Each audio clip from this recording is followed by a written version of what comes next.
Surprisean! Ano yan, Han? Ano nangyari sa'yo? Nagparitoke ako ng ilong, Han, para mas lalo akong gumanda. Ba't ka nagparitoke ng ilong? Bakit di mo sinasabi sa akin mga ganyang bagay, yung mga plano mo? Di ba mahal yan? Saka kumuha ng pera pang bayad dyan. Diba, dun sa ATM mo, pumapasok yung sahod mo? ATM ko? Oo. Doon nga pumapasok sahod ko. Bakit? Ayun! Isinala ko muna pamparitoke ng ilong ko. Isinala ko muna yung ATM mo.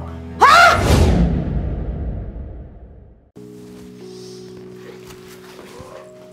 Ay!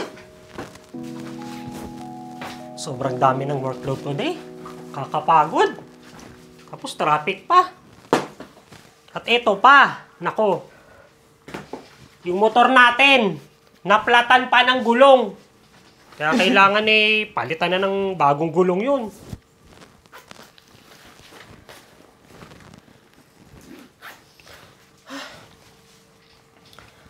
Kakagutom talaga. Nagluto ka ba, Han? Oo, Han. Nagluto ako. Andun sa kusina. Ayun. Kumain ka na lang doon. Sige. Kasi ako, kumain na ako eh. Kumain ka na? Han, ba't ka nakatalikod dyan? Ano pa ginagawa mo dyan? Han, kasi may sorpresa ako sa'yo eh. Sorpresa? Anong sorpresa yun? Surprisean!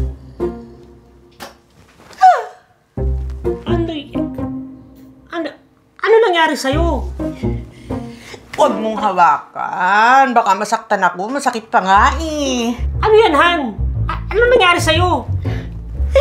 Nagparitoke ako ng ilong, Han, para mas lalo akong gumanda. Ba't ka nagparitoke ng ilong? Bakit di mo sinasabi sa akin mga ganyang bagay, yung mga plano mo? Kaya nga surprise eh, yung ikakabigla mo na mas lalong gumanda yung asawa mo. O, di ba? Sakit. Teka, di ba mahal yan? Saka kumuha ng pera pang bayad dyan. Diba, dun sa ATM mo, pumapasok yung sahod mo? ATM ko? Oo. Doon nga pumapasok sahod ko. Bakit? Ayun! Isinala ko muna pamparitoke ng ilong ko. Isinala ko muna yung ATM mo. Ha?! Ba't mo sinala yung ATM? Paano tayo? Paano yung paggastos natin? Saka yung babayad dito sa apartment. Ang OA ha? May matitira naman dun monthly. Ha? Pero... Han! Batitis mo ba ako? Ito na lang yung tanging kaligayahan ko. At ang tanging pangarap ko yung makapagparitoke ng ilong. At alam mo yun, feeling ko, ito na lang yung kulang para mas lalo akong gumanda. Pero huwag kang mag-alala, naka 15% discount naman to eh. Han, ano gusto mo? Ipabalik ko na lang yung ilong ko? Ha? ano pang magagawa ko? Nandyan na yan. Thank you, Han. You're the best talaga. Ang sweet mo. I love you. I love you. Ay, may dugo. Sorry. Nilagyan ka ng dugo.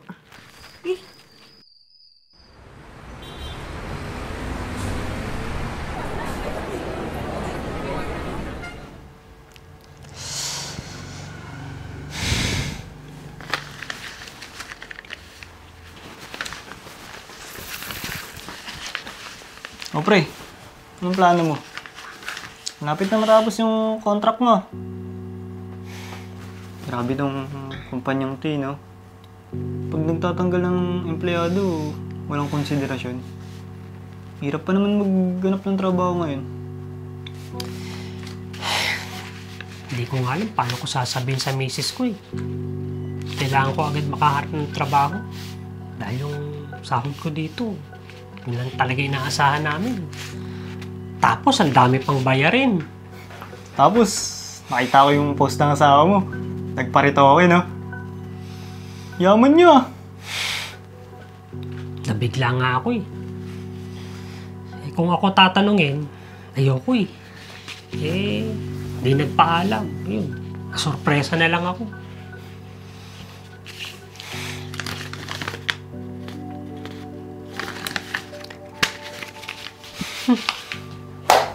Ganda-ganda mo talaga, Becca. Lalo na siguro kapag gumaling to. Siguro, magiging kamukha ko na si Bea Alonso, si Ann Cortez. Yung mga ilong nila, ang gaganda. Pagaling ito. Magiging model. Becca, the model! Ay, Han! Saan ka galing?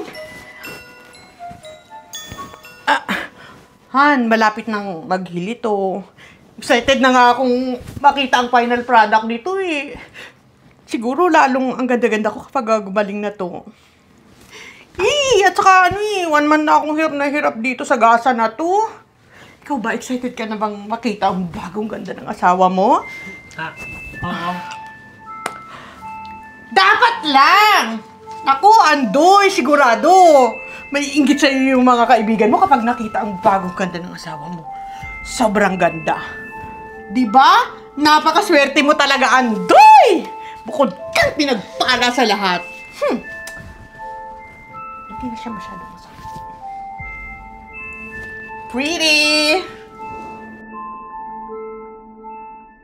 O Becca, ito na yung natitirang sahod ng asawa mo.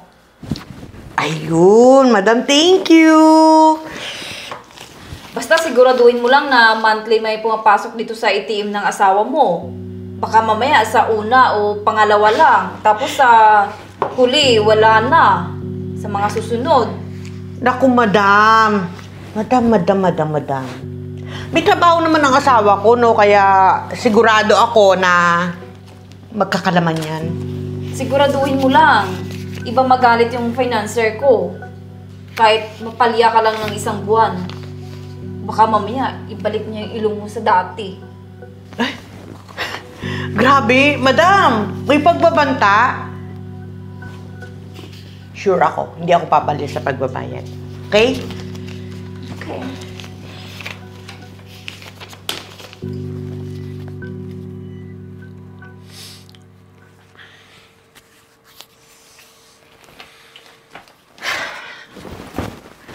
Thanks, Han. Nakaltas na nga pala yung inutang natin para dito sa pamparitoke ng ilong ko. At ito yung natira. Kunin mo na.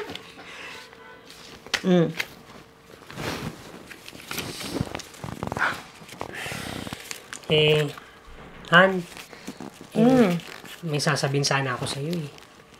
Ano yun? Huling sahod ko na to sa company. Natanggal kasi ako sa trabaho eh. Kasama ako dun sa binawas na empleyado sa kumpanya. Ha? Naku! Paano na tayo nito? Paano na yung inutang natin bang paritoke ng ilong ko? Yari tayo nito kay Shane! Ano, may bago ka na bang trabaho? Naghahanap naman ako pero medyo mahirap eh. Puro kasi walang hiring. Naghahanap naman ako. Maghanap ka talaga! Hindi pwedeng wala kang sasahurin. Ayusin mo yan, Andoy, ha? Naku, yari tayo nito kay Shane. Yari tayo doon sa inutangan ko. Hindi pwedeng walang papasok sa ATM mo next month, ha?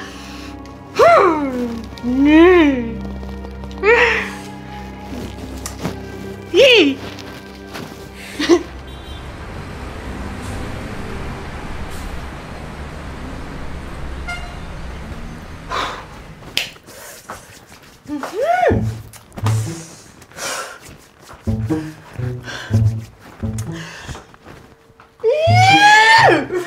Nakakainis! Napunot pa ata. Teko.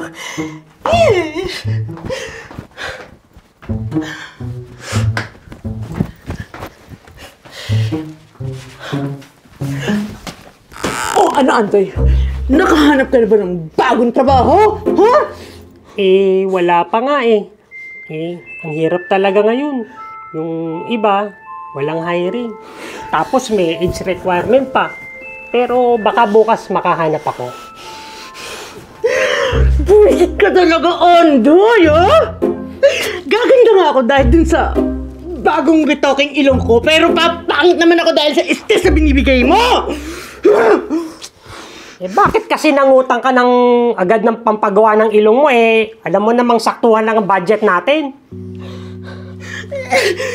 Tsaka sarili ko ba talaga, ha?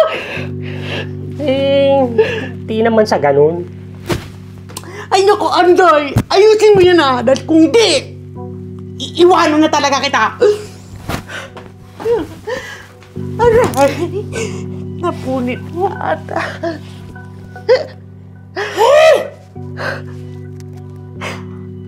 Sakit.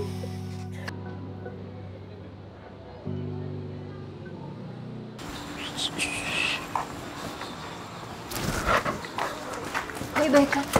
Tinataguan mo ba ako? Anong... Hindi, Bi! Hindi!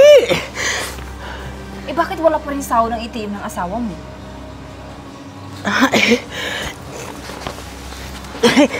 Bi, kasi biglang nawala ng trabaho yung asawa ko eh. Pero huwag ka mag-alala, naghanap na siya ng malilipatan. Aray ko. Ay nako, huwag mo akong pinagluloko, Becca. Huwag mo akong unsihin. Sinasabi ko sa'yo, iba magalit yung financer ko. Bi, magbabayad naman ako. Oo, magbabayad ako. Ano magalit? Sabihin mo yan sa financer ko. Manda ka. Ano siya? Be! Be! Shane! Yari. Shane!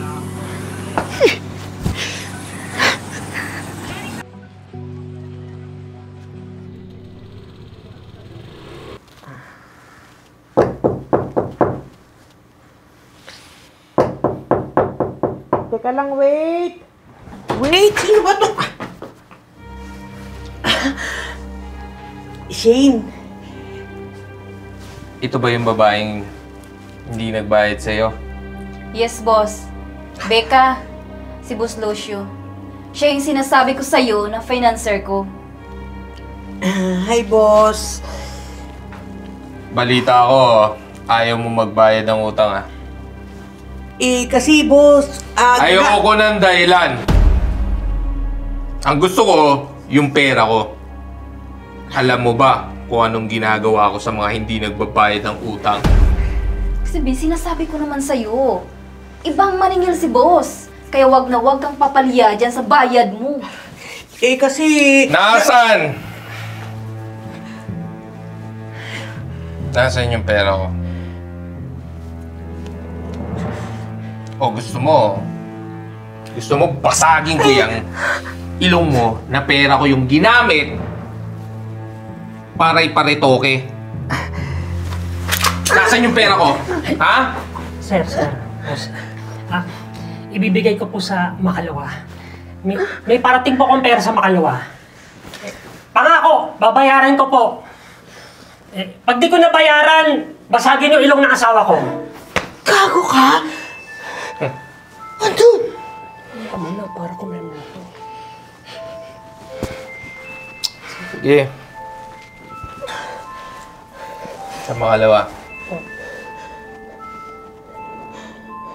Siguraduhin mo lang na magbabayad ka sa Makalawa. Dahil kung hindi,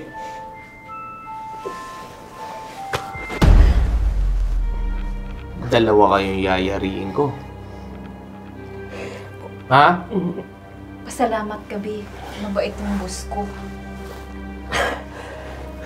Thank you, boss. Thank you po. Tara, tara!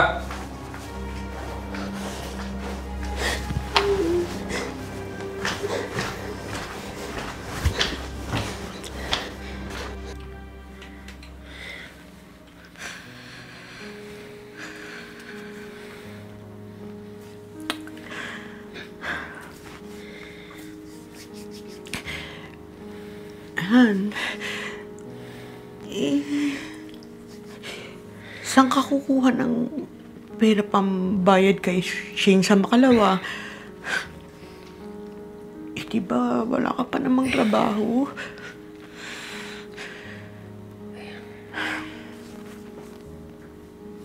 Didiskarte ako. Akong bahala.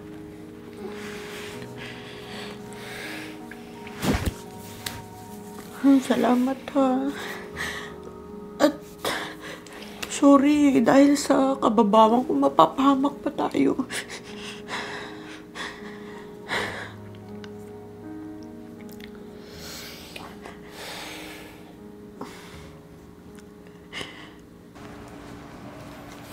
O pre, bayad sa motor mo.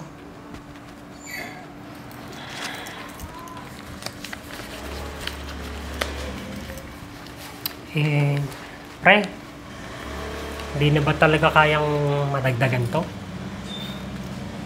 Wala na talaga pre, sagad na. Wala rin naman kasi yung balak bumili ng motor. Kung gusto mong may benta ng mas mahal to pre, benta mo na lang sa iba. Ako kasi, yan ang kaya ko eh. Sige pre, okay na to. Cash din kasi. Pambayad utang na. Doon sa pinagawang ilong ng asawa mo. Oo.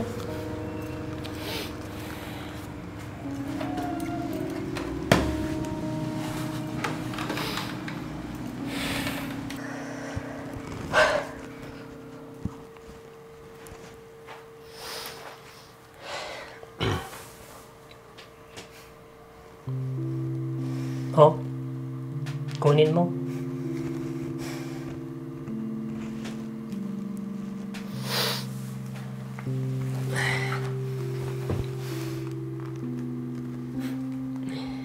Ibayad mo yan dun sa inutangan mo. Pagkatapos, iwasan mo na yung mga yun. Delikado ka transaksyon yung mga yun eh.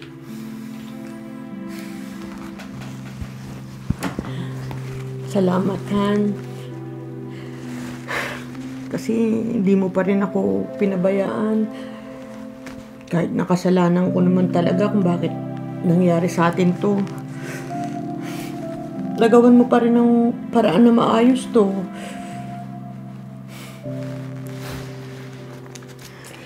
Mag-asawa tayo, Han. Kaya kailangan natin magtulungan.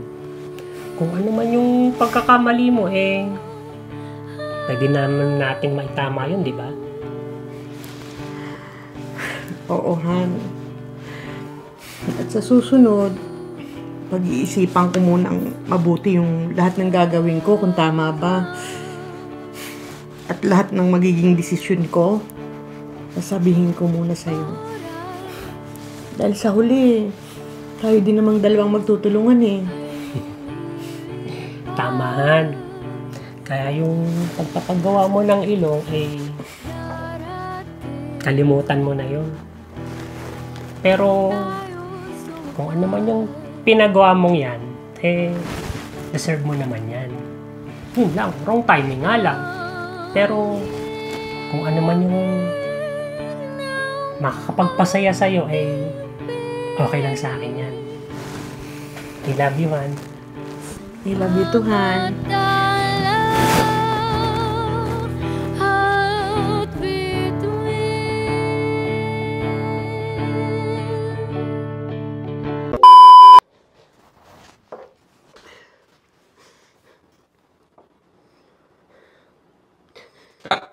Rose.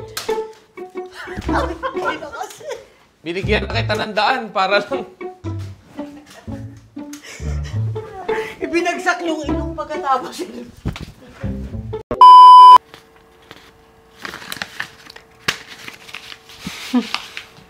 Cut, close.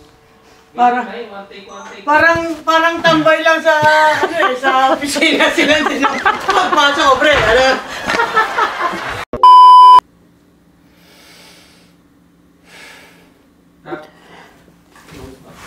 Mia! Mabaho yan na yun. Alin? Sa ilong mo. Bakit na ako matawa? Ano ba? Yung ina, pakapal ng pak. Paga. Tanga ng balay.